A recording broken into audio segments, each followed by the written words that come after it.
Bien, la clase que nos corresponde ver el día de hoy es el fenómeno de concentración de la orina y vamos a ver también el eje renina-angiotensina-aldosterona, que es muy importante, particularmente en su futuro profesional, porque es uno de los puntos de regulación, particularmente para aquellos pacientes que tienen problemas, por ejemplo, una hipertensión o tienen problemas de edema. Por allí también atacamos a este eje inhibiendo la función de este eje. ¿Ok?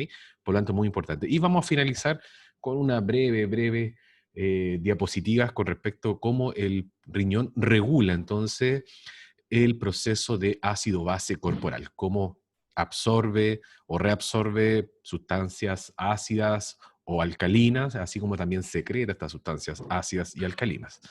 Bien, concentración de la orina. Para este fenómeno es muy relevante la participación o la actividad de estos nefrones de asa larga, los nefrones yuxtamedulares, que ya les comentaba en las primeras clases, corresponden aproximadamente entre el 15 al 20% de todos los nefrones, ¿ya? De todos los nefrones que están entonces en nuestros riñones.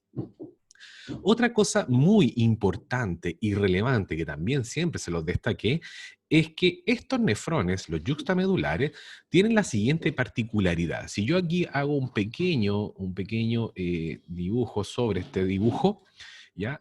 Esta zona, que es la zona cortical del riñón, y acá abajo la zona medular del riñón, y pensemos que así termina una pirámide, ¿ok? No olvidemos que en la zona cortical de el riñón, este nefrón yuxtamedular presenta una red capilar llamada los vasos peritubulares, ¿ya? Unos capilares peritubulares. Pero en la zona de la médula y a lo largo de todo el recorrido hasta las zonas más profundas de la pirámide, estos nefrones yuxtamedulares o de asa larga presentan otra red capilar que se llama la vasa recta o los vasos rectos. Muy importante, muy relevante la actividad de este conjunto entre el nefrón yuxtamedular y los vasos rectos o vasa recta. ¿Ok? Entonces, ¿qué se requiere acá? El nefrón yuxtamedular tiene la característica y la capacidad de generar a nivel medular, ¿ya?, de nuestro riñón una trampa osmótica. Esta trampa osmótica se debe a la actividad entonces de este nefrón, el asa larga yuxtamedular, y a este fenómeno de la trampa osmótica se le denomina el multiplicador contracorriente, a esa asa de Henle larga. Se le denomina multiplicador contracorriente y es él, esta asa larga entonces, del nefrón yuxtamedular, el que genera esta trampa osmótica medular.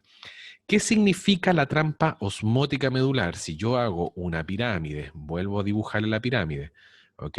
La zona cortical, la zona arriba, ¿ya? Y medular. Yo me voy a dar cuenta que esta trampa osmótica, por ejemplo, la zona cortical, tiene una osmolaridad similar al plasma. La primera zona de la médula también mantiene una osmolaridad similar al plasma. Pero a medida que voy descendiendo, esta osmolaridad va aumentando, ¿ya? Por ejemplo, ya tenemos 500 miliomoles, después 900 miliomoles, finalmente en las zonas más profundas 1200 miliomol por litro. Este fenómeno, ¿ya?, de incrementar la osmolaridad a medida que desciendo en la médula es lo que se denomina finalmente la trampa osmótica y está realizada esta trampa osmótica, si yo lo dibujo acá, por el nefrón yuxtamedular. Así, vamos a dibujar el nefrón yuxtamedular y después obviamente viene el túbulo colector. ¿Ok? Por lo tanto, es este nefrón más la vasa recta que lo acompaña, pero particularmente el nefrón yuxtamedular, su vasa recta, el que genera la trampa osmótica. A este nefrón se le conoce como el multiplicador contracorriente. Vamos entonces, como ya les comentaba, este es el nefrón de asa larga. Si nos damos cuenta, aquí está la zona cortical, y en la zona cortical más o menos tenemos la misma osmolaridad y en la primera zona medular que la sangre, pero a medida que nos vamos profundizando, ¿ya? Nos vamos profundizando en la pirámide, miren ustedes cómo va incrementando la osmolaridad. Eso significa que cada vez hay más solutos, ¿ya?, más sales dentro de esta médula y se hace cada vez más tónica, más hipertónica entonces. las zonas más profundas de la médula renal, vamos a encontrar que la osmolaridad va a llegar entre los 1200 1400 miliosmol, o sea, muy concentrado en solutos. Y otra característica que también se los comenté en las primeras clases es que el asa de Helle tiene la siguiente particularidad. Tiene una zona descendente que es permeable al agua. Aquí estamos mirando cómo permea el agua. Y tiene una zona ascendente que es impermeable al agua. ¿Ok? Miren ustedes, el agua se queda dentro. Pero es permeable a solutos. ¿Ok? Ahí estoy marcando los solutos. Esto es relevante y muy importante entonces para generar esta trampa osmótica. ¿Ya? Entonces, a ver, voy a cambiar acá. Entonces, yo tengo un asa de Helle, ¿ok? Vamos a dibujar el asa de Helle. Entonces, cuando ingresa, pensemos en la gestación, cuando ingresa por primera vez ultrafiltrado a nuestros nefrones, entra con una concentración similar al plasma. ¿Ya? Acuérdense que el ultrafiltrado es solamente plasma, sin grandes proteínas y sin las células. Pero en concentración osmolar es la misma. El ultrafiltrado es una concentración muy similar que la que tiene el plasma. Por lo tanto, aquí el ultrafiltrado viene ingresando con la misma concentración que el plasma. Una vez que ingresa a estos túbulos, ¿ok? Comienza a llenarse de ultrafiltrado estos túbulos, en este caso sería el asa de Helle, se llena con el ultrafiltrado, ¿ok? Y en la primera parte, en la primera etapa, esto estamos hablando en gestación, aquí ocurre un equilibrio, ¿ya? Entre el ultrafiltrado o el líquido que está dentro, ¿ya? Dentro de los túbulos y la médula, el exterior. Y este equilibrio trae como consecuencia que afuera también tenga una concentración al principio, cuando estamos en gestación, al principio de la misma concentración que el ultrafiltrado, 300. Pero yo ya les comentaba, veamos la siguiente etapa, yo ya les comentaba, ¿ok? Les comentaba lo siguiente, que nosotros tenemos una zona, ¿ya?, descendente, que es permeable al agua, y una zona ascendente que es impermeable al agua. Entonces, aquí afuera, después de este equilibrio, mantenemos entonces una osmolaridad que es muy similar a la que trae el ultrafiltrado. Pero tenemos una zona, ¿ya? Ingresa entonces el ultrafiltrado, se encuentra, ¿ya? Ingresa el ultrafiltrado, se encuentra que están en equilibrio con el medio externo. Por lo tanto, sigue avanzando el ultrafiltrado, pero cuando llega a esta zona ascendente, el ultrafiltrado, ¿qué es lo que tenemos acá en las membranas? Tenemos lo siguiente. Tenemos los transportadores, y aquí lo voy a colocar para no dibujar encima. El transportador 1,2,1. Un sodio, dos cloruros, un potasio. Por lo tanto, cuando llega el ultrafiltrado, aquí comienza a haber retiro, ¿ya?, reabsorción de solutos. Y al retirarle solutos, ¿qué va a pasar con la concentración osmolar del ultrafiltrado? Comienza a descender. Por ejemplo, le sacamos 100, después aquí sigue ascendiendo, va perdiendo, le sacamos 50, y después seguimos ascendiendo y le sacamos 50 más. ¿Ok? ¿Para dónde van estos 100? Acá afuera, por lo tanto ya no son 300, sino que son 400. Aquí como le sacamos 50, ya no son 300, sino que 350, y lo mismo acá. ¿Ok? ¿Qué pasa después? Otra vez, voy a intentar dibujarlo ahí. Llega, ahí está el asa de Helle, pero ya las concentraciones extracelulares por el asa de Helle ascendente se modificaron. Tenemos 300, 400, así, ya, y a lo mejor un poco más. Vamos a ponerle ahí un poquito más. Llega de nuevo el ultrafiltrado, llega otro chorrito más, con los 300 miliosmol que siempre se filtra. Cuando llega a la primera zona que ingresa, llega a los 300. ¿Qué ocurre acá? Miren ustedes. Llega con 300 miliosmol, pero afuera hay 350 miliosmol.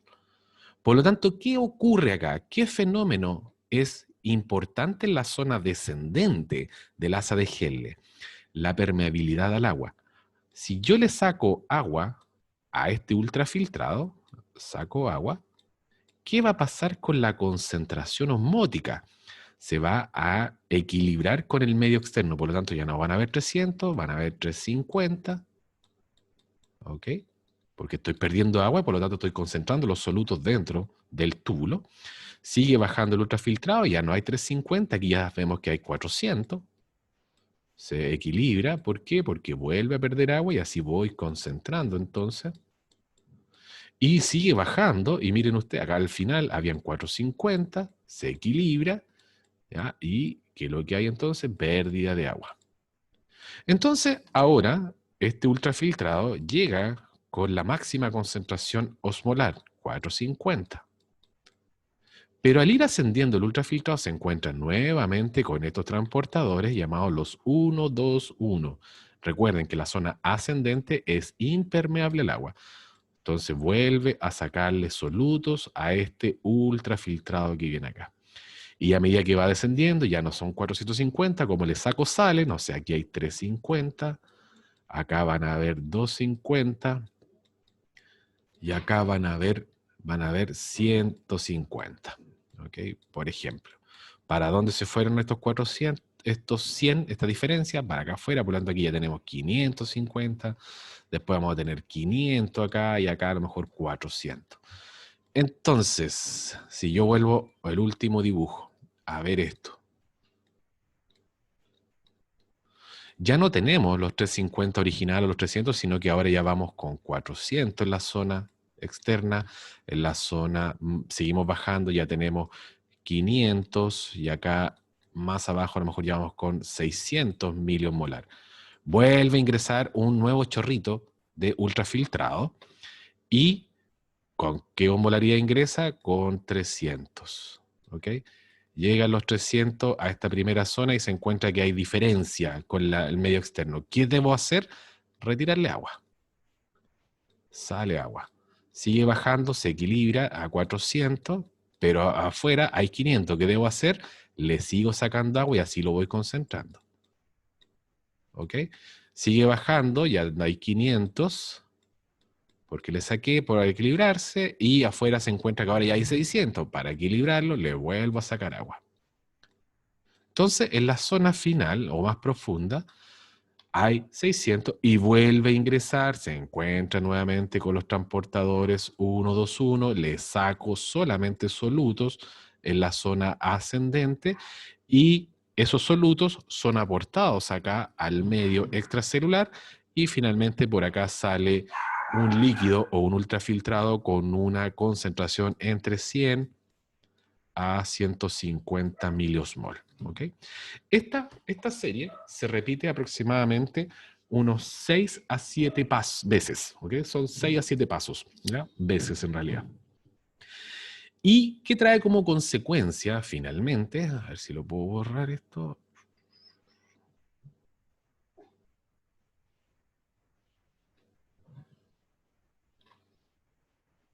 Borrar. ¿Qué trae como consecuencia finalmente? Lo siguiente. Denme un minuto, por favor.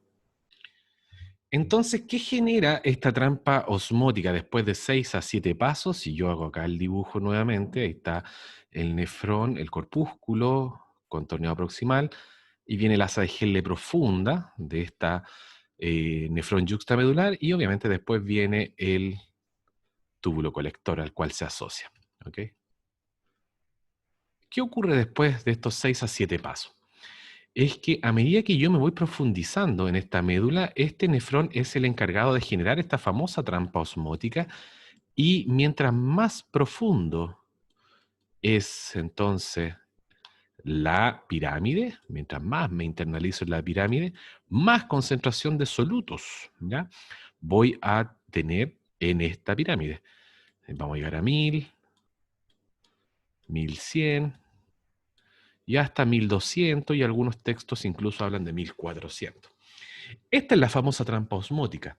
Si los que han alguna vez comido riñones, hay personas que le encantan los riñones, si ustedes alguna vez han comido riñones, yo nunca lo he hecho, pero la gente dice que es muy salado, ¿ya?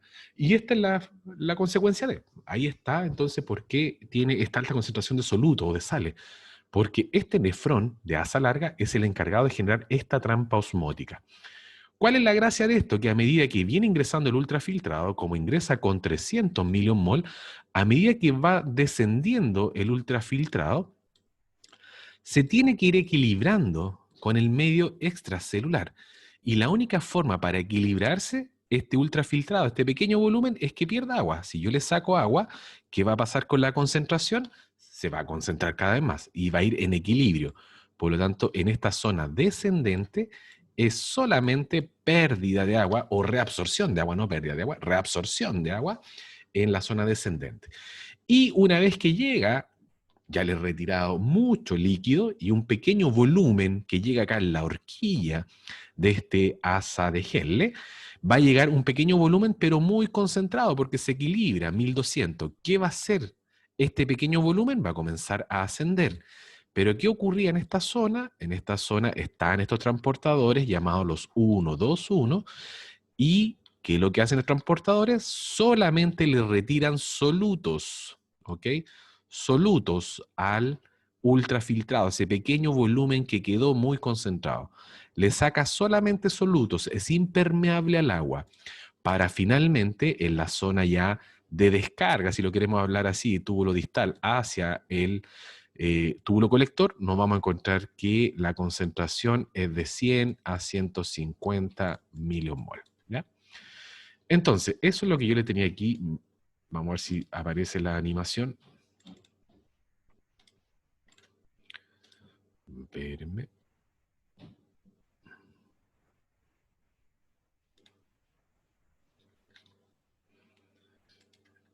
¿Ya?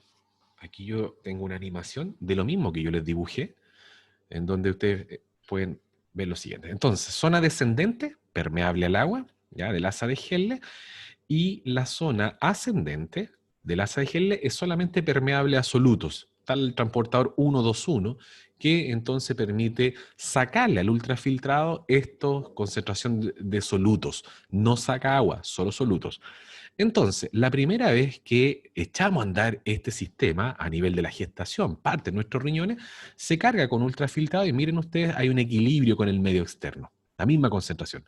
Pero cuando el ultrafiltrado comienza a desplazarse, se va a encontrar con esta zona que están presentes los transportadores 1,2,1, le saca solutos al ultrafiltrado y los traspasa a la médula, al intersticio, y va cambiando la concentración del intersticio. Cuando llega nuevamente otro chorrito de ultrafiltrado, para poder equilibrarse con el medio, solo le saca agua. Se mueve el ultrafiltrado, se encuentra nuevamente con estos transportadores 1,2,1 y comienza a retirarle solutos. Y así finalmente ocurre este fenómeno, ¿ya? Fenómeno en donde por una parte el asa de Henle descendente es permeable al agua y el asa de Henle ascendente es impermeable al agua. ¿Qué trae como consecuencia este fenómeno? Que se repite entre 6 a 7 veces, va a generar finalmente una trampa osmótica y esta trampa osmótica trae como consecuencia entonces que comenzamos con una osmolaridad similar a la del plasma, 300 miliomoles, pero en la zona más profunda llegamos a una concentración hipertónica, 1200 miliosmol aproximadamente, hasta 1400, algunos textos lo han descrito. ¿Ok? Por lo tanto, esta es la función que presenta el asa de Henle del nefrón yuxtamedular. ¿Ok?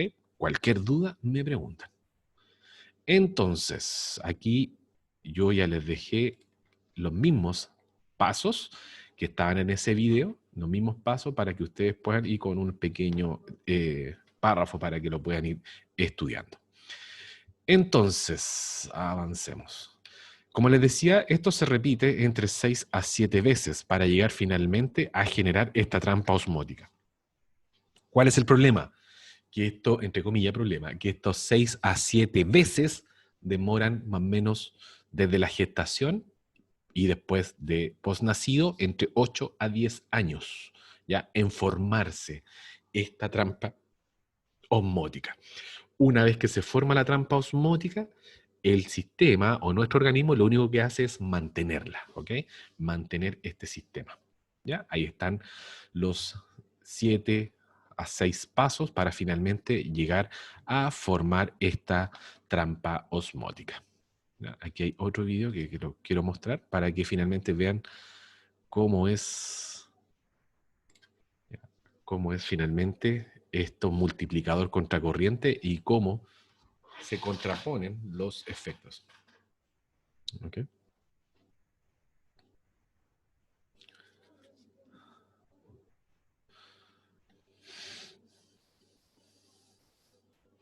Bueno, ustedes ya lo hemos conversado. Aquí podemos ver, está el corpúsculo, luego donde ocurre el ultrafiltrado, después viene el túbulo proximal, asa de Helle, y finalmente túbulo distal y túbulo colector. La primera zona es un capilar peritubular, acá arriba, y en la zona de los nefrones de asa larga son entonces la basa recta.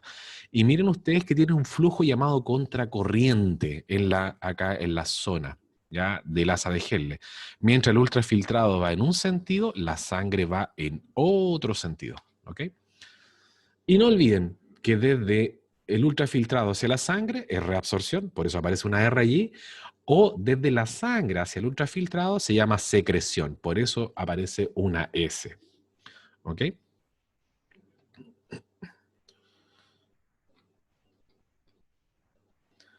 Entonces tenemos en todos los lugares los procesos de reabsorción y secreción de algún tipo de molécula, que ya lo hemos visto. ¿Ok? Por ejemplo, en la primera zona se reabsorbe los solutos y obviamente al resolverse los solutos, el agua también acompaña a ese soluto. ¿Ok?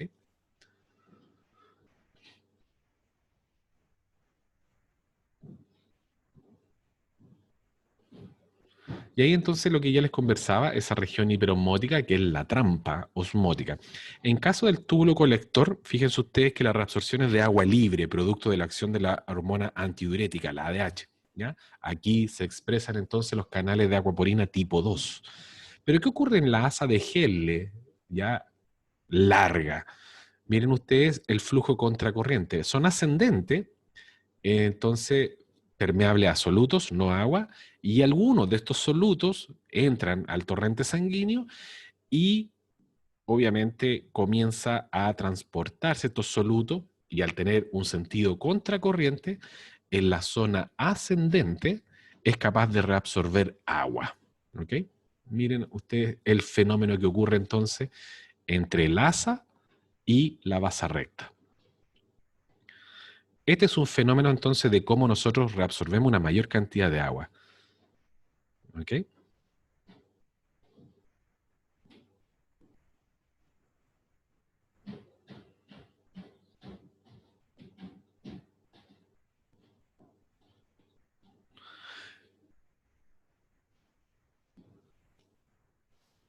Entonces, zona ascendente, permeable a solutos, zona descendente, permeable al agua. Estas pequeñas concentraciones de solutos que están aquí en el intersticio también ingresan a la base recta y eso trae como consecuencia que el agua, ¿ya? El agua que está siendo reabsorbida en la zona descendente pueda ser rápidamente reabsorbida en la sangre y transportada al sistema. Y de esa forma rescato agua. ¿Ok? Bien, entonces, este sistema, que es el aparato, perdón, el nefrón yuxtamedular, trae como consecuencia entonces generar una trampa osmótica.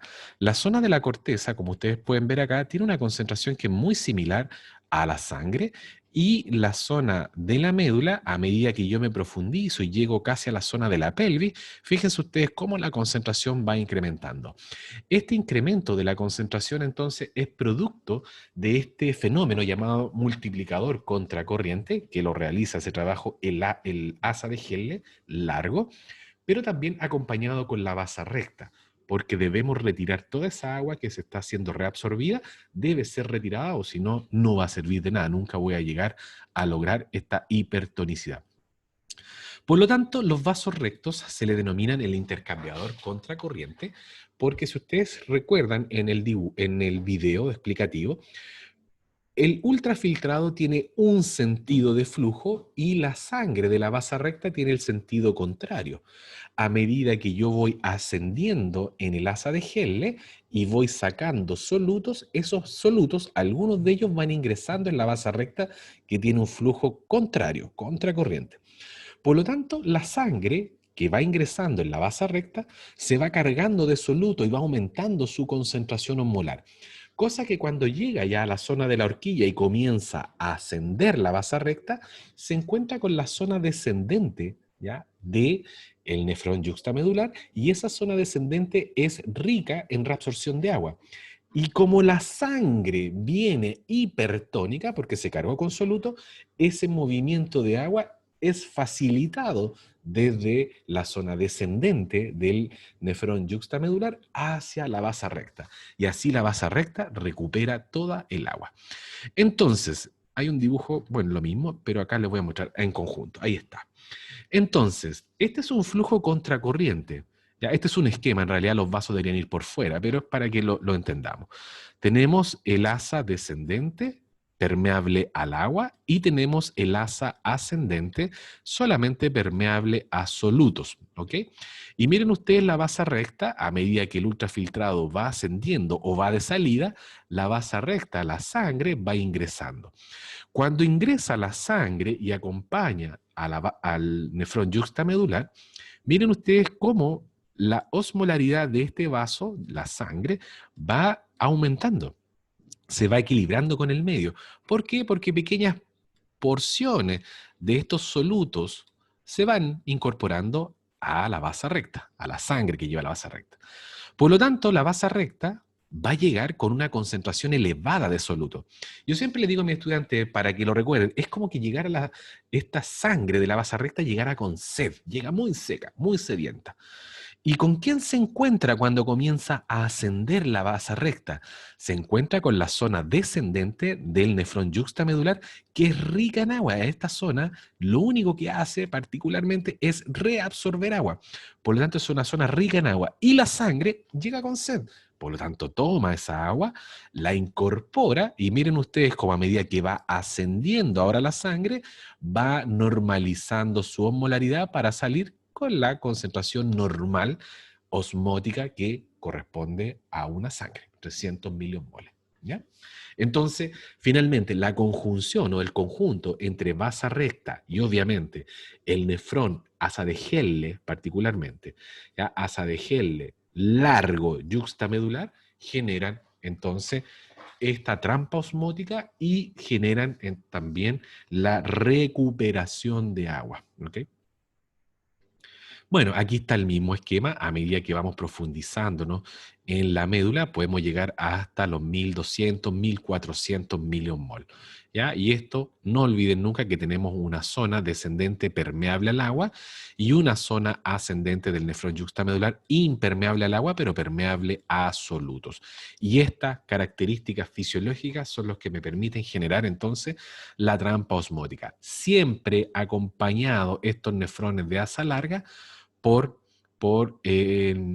la base recta, ¿ok? La base recta es fundamental, ¿ya? Entonces, factores que contribuyen a una alza en la concentración de solutos en la médula renal: transporte activo de sodio y potasio, cloruro, a través de la asa ascendente del asa de Helle, los transportadores 1,2,1, el transporte activo de iones en los túbulos colectores, también difusión facilitada de grandes cantidades de urea, propiedades especiales de las ramas descendente, permeable al agua, y la ascendente, que es impermeable al agua, y obviamente la base recta que lo acompaña, ¿ya? Entonces aquí, cuando tenemos restricción hídrica, ¿ya?, y tenemos el efecto antidiuresis, por ejemplo, no tomamos agua y aparece nuestra hormona antidiurética. ¿Dónde actúa esta hormona antidiurética? Particularmente en la zona medular, ya, del túbulo colector, retira agua, ¿ok?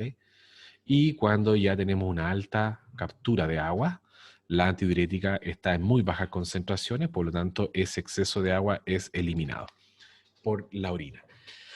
Ahora, a pesar de que tenemos esta capacidad por parte de las hormonas de modificar la recaptura de agua, no olviden nunca que siempre, siempre y siempre, independiente de la condición hídrica de la persona o paciente que estemos viendo, siempre el primer segmento, el túbulo proximal, es el que más reabsorbe agua. Y no lo olviden, entre 70 y 75% de toda el agua que llega es reabsorbida de forma obligatoria, independiente si mi paciente está deshidratado o está con edema. El 75% va a ser reabsorbido igual, ¿ok?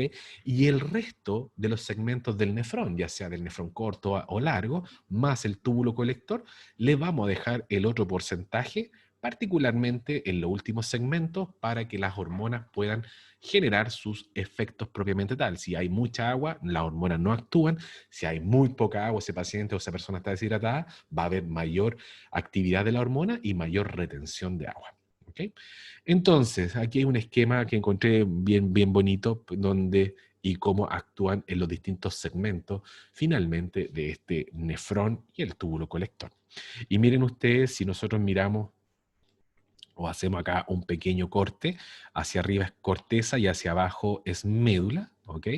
Estos puntitos, miren ustedes cómo se van concentrando a medida que estamos en las zonas más profundas de la pirámide, ¿ya? Y esto es la trampa osmótica. Mientras más profundo, más concentración de sales vamos a encontrar que en la zona que está más cercana a la corteza, ¿ya?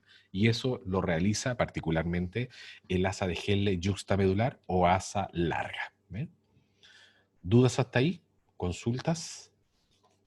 Yo sé que es un poco complicado este primer tema, pero es muy importante. Si no tenemos esta trampa osmótica, créanme ustedes que la cantidad de litros que tendríamos como producto de orina sería altísimo. No orinaríamos diariamente 1 a 2 litros, sino que podríamos pasar los 10 litros hasta 20 litros, ¿ya? De orina. Y eso es muy perjudicial. ¿Ya? Tenemos que la misma cantidad de orina que eliminamos, porque ahí hay mucha agua, es la cantidad de agua que debemos consumir. ¿Okay? Sistema hormoreceptor ADH, esto también ya lo vimos alguna vez. Profesor, Cuénteme quién fue, no la veo. Aquí, Javi. cuando, por ejemplo, a las personas llaman, las mujeres más de edad, ¿no ven que prácticamente dicen que se orinan? ¿Eso es debido a esto o netamente es algo muscular? Muscular. Lo mismo pasa con los hombres, no solamente mujeres, ojo. ¿Ya? Tú tienes que pensar que los esfínteres son unos verdaderos elásticos, ¿ok? Y así es como uno debiese enseñarlo.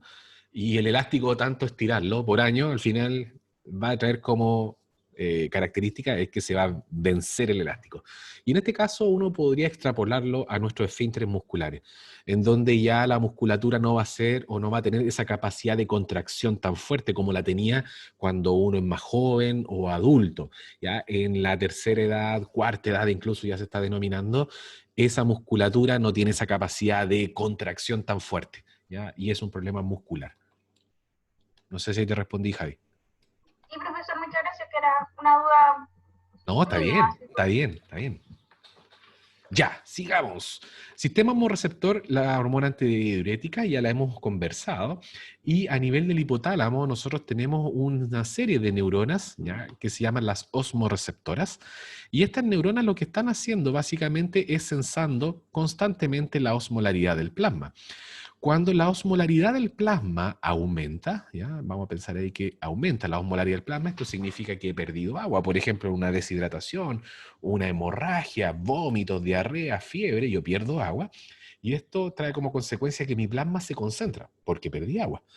¿Ya? Esto es detectado por los osmoreceptores hipotalámicos, que son neuronas especializadas, y generan ellas dos actividades. Una, incrementa la sed, y dos, aumenta la secreción de la hormona antidiurética. ¿Para dónde va la hormona antidiurética? Ya lo hemos visto, a nivel renal, túbulo colector, y genera reabsorción de agua. ¿Okay?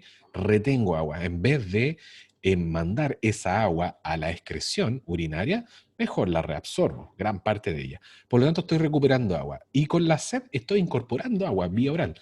Por lo tanto, tengo dos formas, finalmente, de cómo yo puedo incrementar la cantidad de agua producto del aumento de la osmolaridad, ¿ya?, del plasma. Entonces, cuando yo tengo un aumento de la osmolaridad, mi plasma se genera hipertónico o se transforma en hipertónico. Y aquí los osmoreceptores, que son neuronas, comienzan a descargar con más frecuencia y aumenta la secreción de la hormona antidiurética. Pero cuando estamos en condición normal, isotónico, existe una secreción basal, ¿ok?, de la hormona antidiurética. Siempre se secreta una condición mínima en condiciones normales. Pero al contrario, cuando tenemos un exceso de agua o de líquido en nuestros vasos sanguíneos, nuestra concentración se transforma en hipotónico, ¿ya? Hay más agua que soluto. Y miren ustedes cómo los homorreceptores dejan de disparar a esa alta frecuencia y cae la concentración en el plasma de la hormona antidiurética, ¿ya? Y así es finalmente como responden mis osmoreceptores. ¿Cómo responden entonces? Ante una modificación en la osmolaridad del plasma. Si aumenta la osmolaridad, estos osmoreceptores hipotalámicos generan entonces un incremento en la sensación de sed, incorporo agua bioral y generan la secreción de la hormona antidiurética, que trae como consecuencia entonces retener agua a nivel renal. Y con la sensación de sed, yo incorporo agua vía oral, ¿ok? Y de esta forma intento normalizar la osmolaridad de mi plasma. Entonces, cuando hay un déficit de agua o una pérdida de agua, la osmolaridad del plasma se ve incrementada y esto genera entonces la secreción de la hormona antidiurética. Aumenta esta hormona en el plasma, llega a nivel del túbulo colector y genera un incremento en la reabsorción de agua. Por lo tanto, elimino menos agua por la orina, ¿ya?, que eso es la diuresis, excreción de agua por la orina, y elimino menos agua por la orina y esta agua que estoy rescatando, estoy reabsorbiendo, la incorporo al sistema, así como también el agua que incorporo vía oral, ¿ya? Entonces, estímulos que van a modificar la secreción de la hormona antidiurética, ya sea aumentándola o disminuyéndola, son los siguientes. Aumentan la concentración de la hormona antidiurética, ¿ya? Estímulos que son la osmolaridad, incremento de la osmolaridad, las náuseas, ¿ya? También tenemos la angiotensina y la nicotina. Y estímulos que disminuyen la secreción de la hormona antidiurética es aumento del volumen, ¿ya?, de la volemia, aumento de la presión arterial, el péptido natriurético y el etanol, ¿ya? Por eso cuando uno se toma un trago, puede ser un trago corto de algún, no sé, destilado, va con más frecuencia al baño. A pesar de que uno se tome un vaso, la frecuencia aumenta, particularmente por este fenómeno, ¿ya? Entonces, esto también lo hemos visto, no lo olvidemos, bajas concentraciones de la hormona antidiurética van a generar grandes volúmenes de orina, pero una orina muy diluida. Al contrario, altas concentraciones de la hormona antidiurética generan un volumen de orina muy reducido, pero una orina muy concentrada, porque le retiré el agua, ¿ok? Le retiré gran cantidad de agua.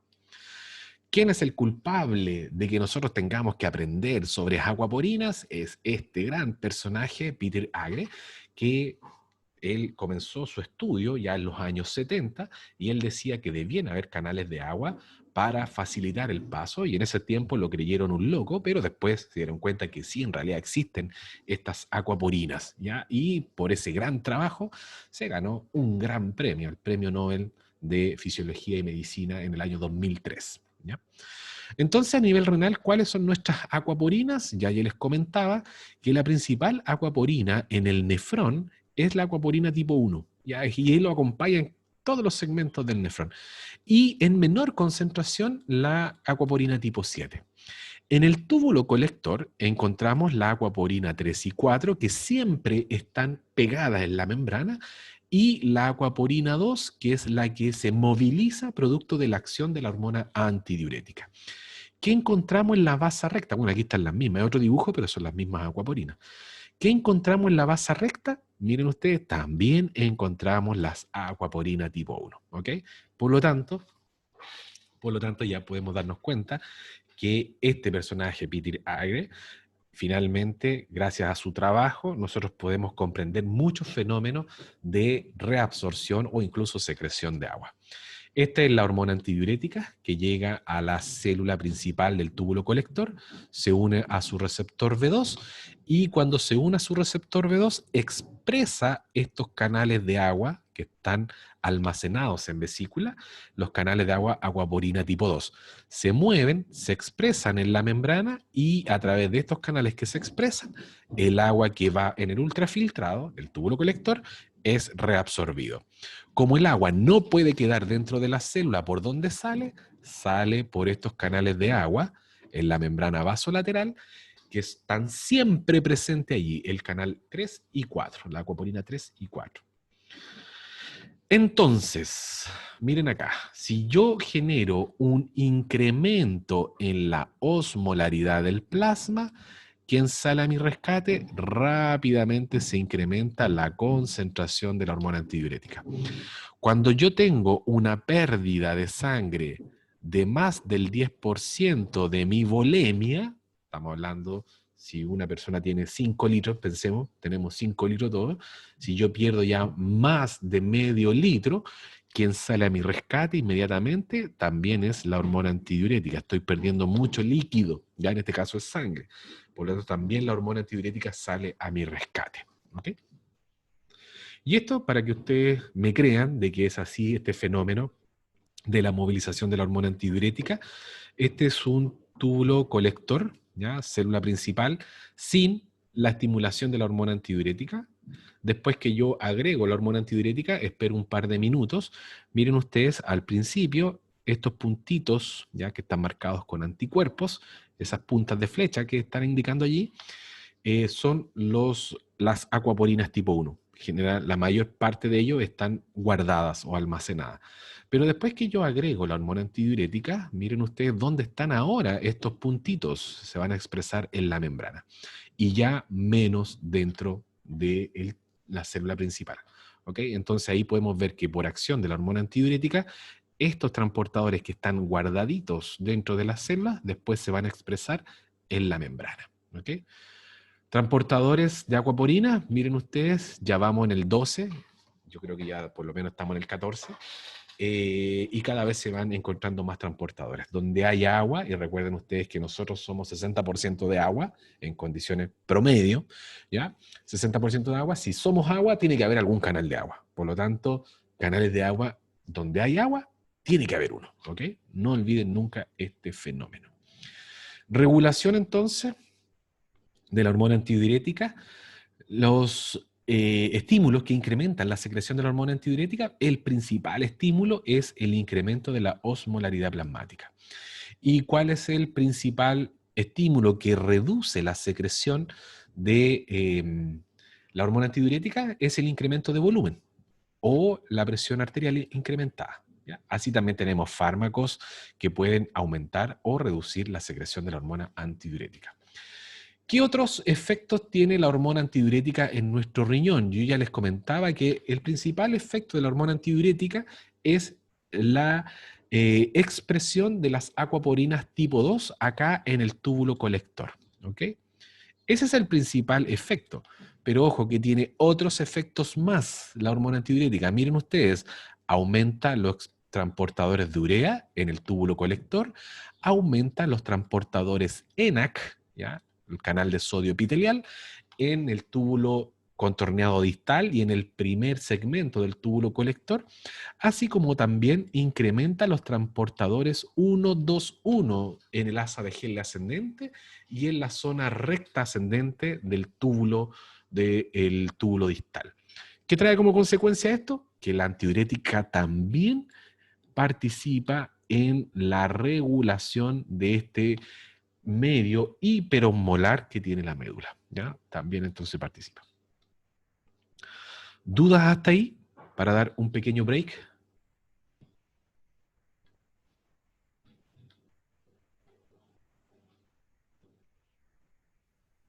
Por mi parte no, profe. Ya, 10 minutos de break y continuamos. Según mi reloj, 10:32, 10:42 continuamos, ¿ok? Anudar. Entonces, dentro de todo esto que ya hemos conversado y que hemos visto las distintas funciones que presenta el riñón, una de los aparatos más importantes que presenta es el aparato yuxtaglomerular. En la primera clase yo les comentaba cómo estaba conformado este aparato yuxtaglomerular y yo les decía que están conformados por 3 células. La primera célula es la célula de la arteriola aferente, ¿ya? Que son las mismas musculatura lisa, pero que están especializadas y se le llaman células yuxtaglomerulares. Luego, unas células que están fuera del corpúsculo que se llaman células mesangiales extraglomerulares, y la última, o esta porción especializada del túbulo distal llamada mácula densa. Entonces, estas 3 células vamos a conformar el aparato yuxtaglomerular. Aquí hay una imagen que muestra mejor. Entonces tenemos las células yuxtaglomerulares de la arteriola aferente, tenemos la mácula densa, que es parte especializada del túbulo distal, y tenemos las células mesangiales extraglomerulares. ¿Okay? Entre estas 3 células, si ustedes se dan cuenta, vamos a tener la siguiente interacción. Vamos a saber cuánta sangre ingresa a este corpúsculo, cuánta sangre también sale de este corpúsculo. Otra cosa importante es que vamos a saber, debido a que está la mácula densa presente, cómo quedaron los procesos de reabsorción y secreción, ¿ya? En los distintos segmentos anterior al túbulo distal del nefrón. ¿Ok? Por lo tanto, la mácula densa es importante acá también. Ejemplo de ellos, acá tenemos nuestra mácula densa, y la mácula densa, por ejemplo, sensa que ha habido una caída, ¿ya? Una caída en la filtración. Por lo tanto, como hay una disminución en la filtración, esto significa que a la mácula densa está llegando muy poca concentración de soluto. Esto lo detecta la mácula densa. ¿Y cómo responde la mácula densa? Cuando detecta que hay una disminución en la concentración de soluto y a esa altura en el túbulo distal, responde secretando prostaglandinas y óxido nítrico. ¿Qué trae como consecuencia estas moléculas que generan entonces en la arteriola aferente una vasodilatación y también, miren ustedes, secreción de renina? ¿Qué trae como consecuencia?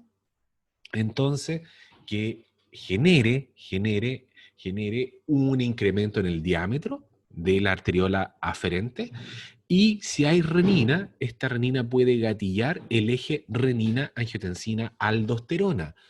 ¿Y qué es lo que hacían estos finalmente? La aldosterona retiene más sodio, y al retener más sodio va a generar también un incremento en la retención de agua. Y también la angiotensina 2 de este eje renina, angiotensina, aldosterona, no olviden nunca que tiene preferencia por la vasoconstricción de la arteriola eferente. Si yo genero vasoconstricción de la arteriola eferente, aumento la filtración, ¿ya? Y ahí recupero este parámetro que está descendido y que fue censado por la mácula densa. Al contrario, si la mácula densa detecta que hay un incremento en los solutos, ¿ya? Aquí yo le estoy colocando incremento en los solutos, particularmente debido a un incremento en la filtración, la mácula densa también lo detecta. ¿Y cómo responde la mácula densa? Particularmente secretando adenosina. ¿Y qué es lo que hace la adenosina? Y ustedes ya lo deben saber, es un vasoconstrictor.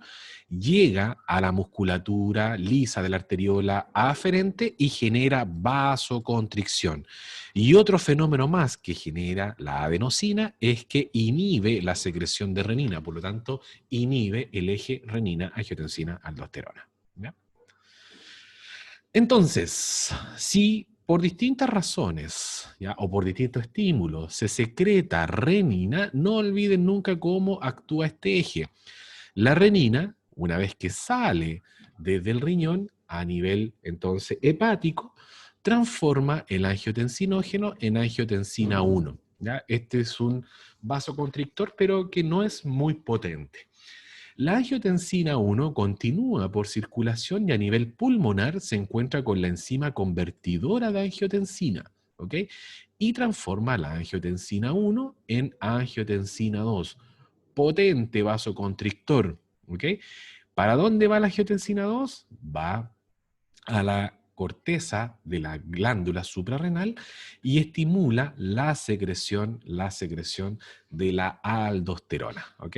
¿Y qué es lo que hace la aldosterona? Llega al túbulo distal y en el túbulo distal aumenta la recaptura de sodio y retiene agua, ¿ya? Entonces, el eje renina-angiotensina-aldosterona es iniciado en el aparato yuxtaglomerular por distintos estímulos, entre ellos los principales estímulos: disminución de la presión arterial, y aquí también me faltó otro, disminución del volumen o la volemia, disminución de la volemia, también gatilla, ¿ya? Entonces la colocaré ahí, gatilla la estimulación del eje renina-angiotensina-aldosterona. Que la mácula densa esté sensando una baja carga de soluto y el sistema simpático también es capaz de estimular al eje. Renina entonces transforma el angiotensinógeno en angiotensina 1, esto a nivel hepático. La angiotensina 2 luego es transformado en, angiotensina 1 es transformado en angiotensina 2 a nivel pulmonar por la enzima convertidora de angiotensina, la ECA, ¿ya? Y esta angiotensina 2, que es un potente vasoconstrictor, también puede ir a estimular a nivel de la suprarrenal la secreción de la aldosterona. Efecto de la aldosterona: retiene sodio y retiene agua. Esta eje renina, angiotensina, aldosterona es atacado farmacológicamente en algunos casos, por ejemplo, de hipertensión arterial, en donde existen los fármacos, los famosos IECA, ¿ya? Inhibidor de la enzima convertidora de angiotensina. Si yo inhibo esta enzima, obviamente este eje se inhibe y la secreción de aldosterona comienza a caer. Por lo tanto, retengo menos sodio, retengo menos agua y eso se elimina vía urinaria y me permite bajar la presión arterial. Es uno de los tantos fármacos, ¿ya? Bueno, ahí está el mismo eje, así que no voy a entrar más en detalle. Otros efectos de la aldosterona no solamente retiene sodio a nivel del túbulo distal y los primeros segmentos del túbulo colector, porque incrementa el número de bombas sodio-potasio TPasa, y no olviden que también incrementa los canales epiteliales ENaC. Y otra cosa importante que acá no lo dibujé, pero que yo sí se los nombré: aumenta la expresión de los transportadores de potasio llamados ROMK. Y estos transportadores generan secreción de potasio y por lo tanto el potasio, cuando está presente en la aldosterona, la vamos a encontrar en mayor cantidad en la orina. Por lo tanto, la aldosterona también, al igual que la hormona antidiurética, también tienen no solo la capacidad de retener agua, sino que también participan en la hiperosmolaridad de nuestra médula renal. También contribuye de alguna forma. Bueno, esto es lo mismo, el sistema hormoreceptor, que ya se los comenté recién. Cuando sensa estos hormoreceptores hipotalámicos, que hay un aumento de la osmolaridad o una pérdida de volumen, por ejemplo, una gran hemorragia, se gatilla rápidamente la secreción de la hormona antidiurética y también la sensación de sed. De esta forma, entonces, reincorporamos o incorporamos agua. ¿Ok? Donde encontramos a estos sistemas, el aparato yuxtaglomerular está integrado dentro de estos sensores de alta presión, ¿ya? Vascular. Allí es donde vamos a encontrar estos sistemas y obviamente va a responder ante alguna disminución, particularmente de la presión arterial, que es un estímulo muy potente. ¿Ok? Ya, esto es simplemente un resumen de todo lo que hemos hablado, que es lo que genera entonces distintas señales, ya, que están implicadas en el control del agua y el cloruro de sodio. Sistema simpático, particularmente lo que hace es disminuye el flujo, aumenta la secreción de renina y aumenta la reabsorción de sodio. Y así los distintos otros sistemas.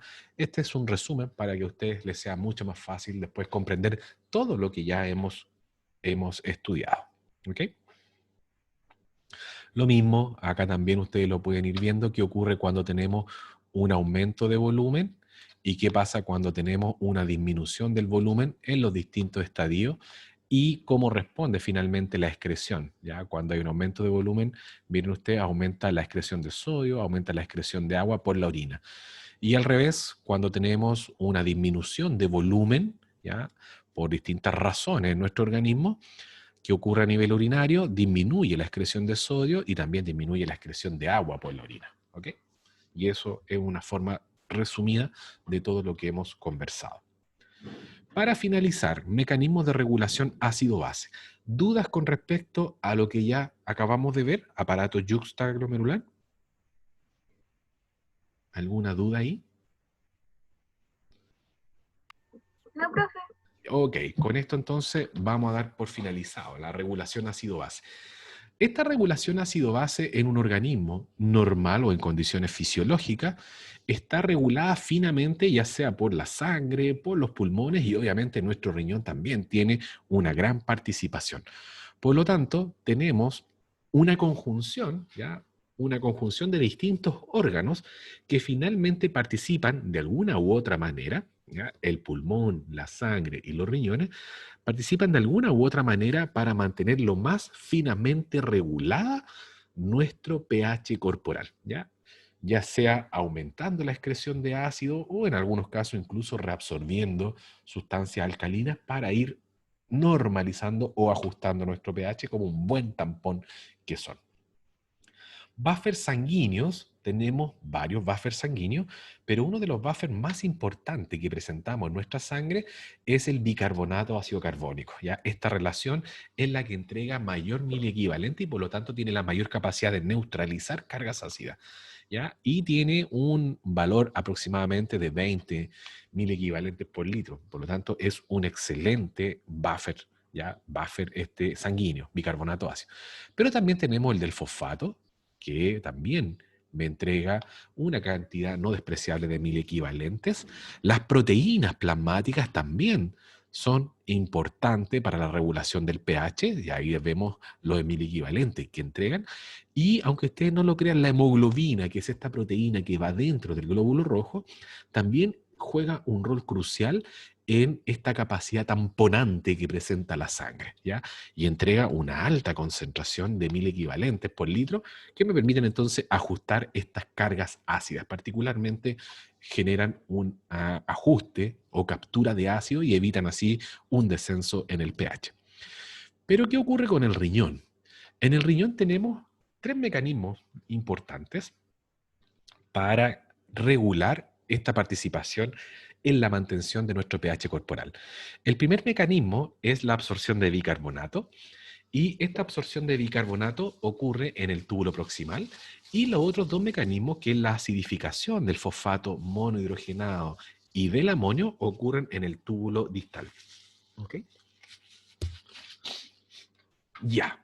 Primer mecanismo, reabsorción del bicarbonato. Este es el lumen del túbulo proximal, por lo tanto por aquí está pasando el ultrafiltrado y fíjense usted, esta es la zona de la membrana vasolateral por donde está pasando la sangre, estos capilares peritubulares.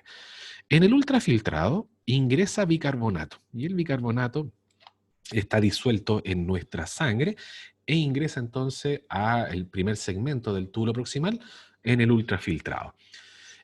La membrana apical del túbulo proximal no tiene transportadores de bicarbonato, ¿ok? No tiene. Por lo tanto, ¿qué debo hacer con el bicarbonato? Miren ustedes lo que ocurre al bicarbonato. El bicarbonato es capaz de aceptar una carga ácida, un protón. Y cuando el bicarbonato toma un protón, se transforma en ácido carbónico.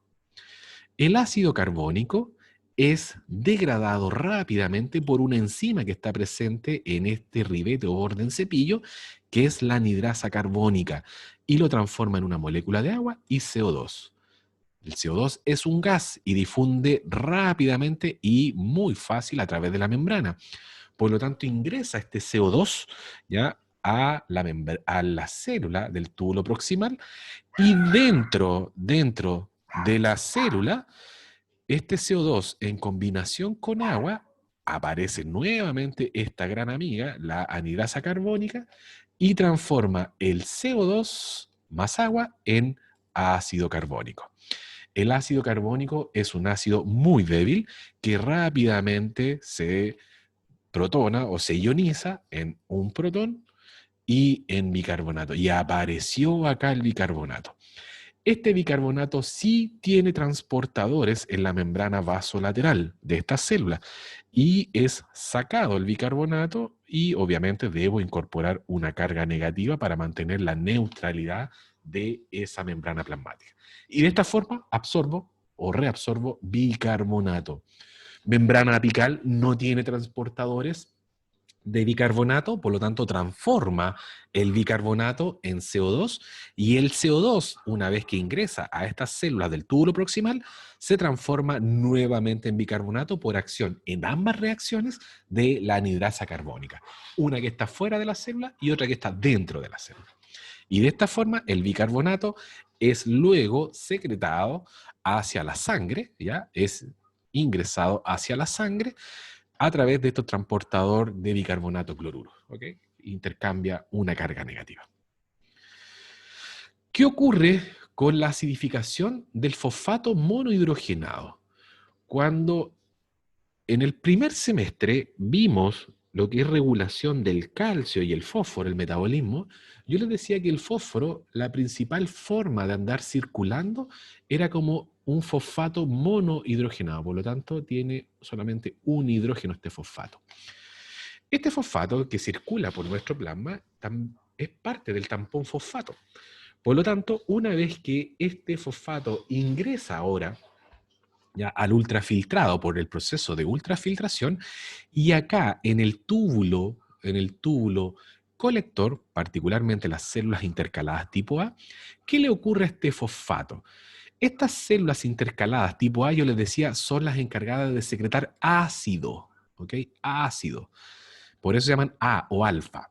Y una vez que secretan ácido, este ácido es capturado, este protón en realidad, es capturado por el fosfato monohidrogenado y finalmente es retirado ese protón o esa carga ácida como un fosfato dihidrogenado. Y así finalmente no alteramos nuestro pH, ¿ya? Y no acidificamos aún más la orina. ¿Y qué ocurre? ¿Qué ocurre con el amoníaco? Exactamente lo mismo. Puede ocurrir secreción de amoníaco propiamente tal en el túbulo proximal, producto del metabolismo de proteína, o bien podemos transformar el amonio, y en las células intercaladas tipo A, el amonio cuando recibe este protón o este ácido que secreta las células intercaladas se transforma en amoníaco. ¿Ok? Y finalmente, de esta forma, no acidifico mi orina, pero estoy excretando cargas ácidas. Entonces, estimadas y estimados míos, cuando